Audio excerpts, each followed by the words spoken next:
Hello, students. Hope you all are fine at your homes. So, this is the second part of the chapter Nazism and the Rise of Hitler. So, let's begin. We have already studied about Hitler's rise to power, promises made by Hitler, elimination of communists, economic reconstruction, the Nazi worldview, and establishment of the racial state. So now we will start youth in Nazi Germany. So Hitler believed that a strong Nazi society could be established by teaching children Nazi ideology. Undesirable children and teachers, Jews, the physically handicapped, and gypsies were thrown out of schools. The school textbooks were rewritten. Germans and Jews could not sit and play together.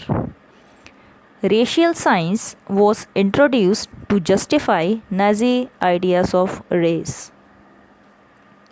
Stereotypes about Jews were popularized even through maths classes. Children were taught to be loyal, submissive, hate Jews, and worship Hitler. Even sports like boxing were introduced to nurture a spirit of violence and aggression among children. Hitler thought that boxing could make children iron hearted, strong, and masculine. So, formation of youth organization and youth league.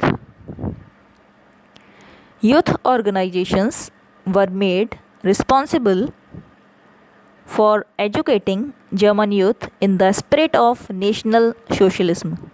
10-year-old children had to join Jungvolk. At 14, all boys had to join the Nazi youth organization, Hitler Youth. After a period of rigorous ideological and physical training, they joined the labor service at the age of 18. Then they had to serve in the armed forces and enter one of the Nazi organizations.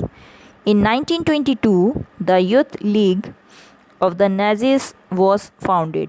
After 4 years, it was renamed as Hitler Youth. To control the youth, all other youth organizations were banned. The Nazi cult of motherhood. In Nazi Germany, young people and even children were repeatedly told and women were radically different from man. According to the Nazi ideology, the fight for equal rights of man and woman was quite wrong and it would destroy society. While boys were taught to be aggressive, masculine, and hardworking, girls were told to become good mothers and bring up pure blooded Aryan children. Women had to maintain the purity of the race, look after the home, and teach their children Nazi ideology. Those mothers who produced racially desirable children were awarded, given favored treatment in hospitals, concessions in shops, theatres, and even in the railways. Honors of bronze was given for cross for 4 children, a silver for 6, and a gold for 8 or more was given to eligible women. Women who maintained contacts with Jews, Polar, or Russians were punished or imprisoned. You can see the gas chambers where the Jews were killed. This is one of the freight car used to deport Jews to the death chambers. Next is the art of propaganda. The Nazi regime used language and the media effectively to describe their activities. They never used the word kill or murder in their official communications but used euphemism. Mass killing were called special treatment. Final solution for the Jews: euthanasia for the disabled, selection and disinfection. Evacuation meant deporting people to gas chambers for killing them. The gas chambers were called disinfection areas. Role of media in propaganda. Media was carefully used to win support for the regime and popularize its worldview. Nazi ideas were spread through visual images, film, radio posters, catchy slogans, and leaflets. Socialists and liberals were represented as weak and degenerate and attacked as malicious foreign agents. Propaganda films were made to create hatred for Jews. The most infamous film was The Eternal Jew.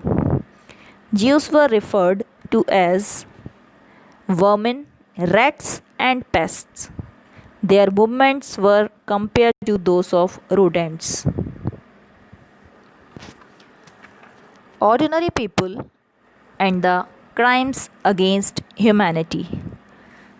Many ordinary people genuinely believed Nazism would bring prosperity and improve general well being. However, some Germans organized active resistance to Nazism, suffering police repression and even death. But most Germans were passive onlookers and apathetic witnesses as they were too scared to act, to differ, or to protect. But for the Jews, life was altogether different. Charlotte Beradt, an author in her book The Third Reach of Dreams, wrote that Jews themselves began believing in the Nazi stereotypes about them.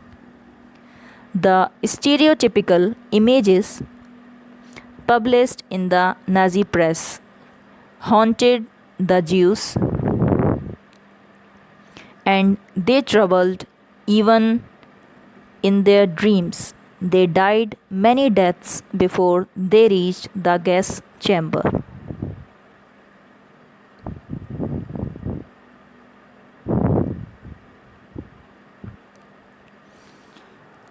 Now we will study something about the Holocaust.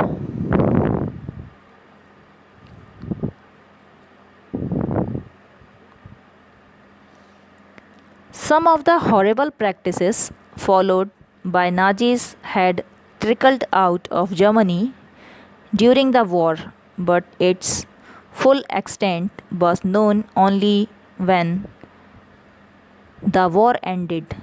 The atrocities and sufferings that Jews had experienced during the Nazi killing operations are called the Holocaust. The indomitable spirit to bear witness and to preserve documents can be seen in many ghetto and camp inhabitants who wrote diaries, kept notebooks, and created archives. In contrast, the Nazi leadership distributed petrol to its followers to destroy all incriminating evidence when they started losing the war. These memoirs by the victims are a tribute to those who resisted the persecution, a reminder to those who collaborated, and a warning to those who watched in silence. So, what is genocide? Genocide is a Greek word that means group killing. The intent of genocide is to deliberately destroy an entire racial, ethnic, or religious group of people. So, students, we have completed this chapter, that is chapter number 3 from your NCERT history book, and the name of the chapter is Nazism and the Rise of Hitler. So kindly revise it. Thank you and have a wonderful day.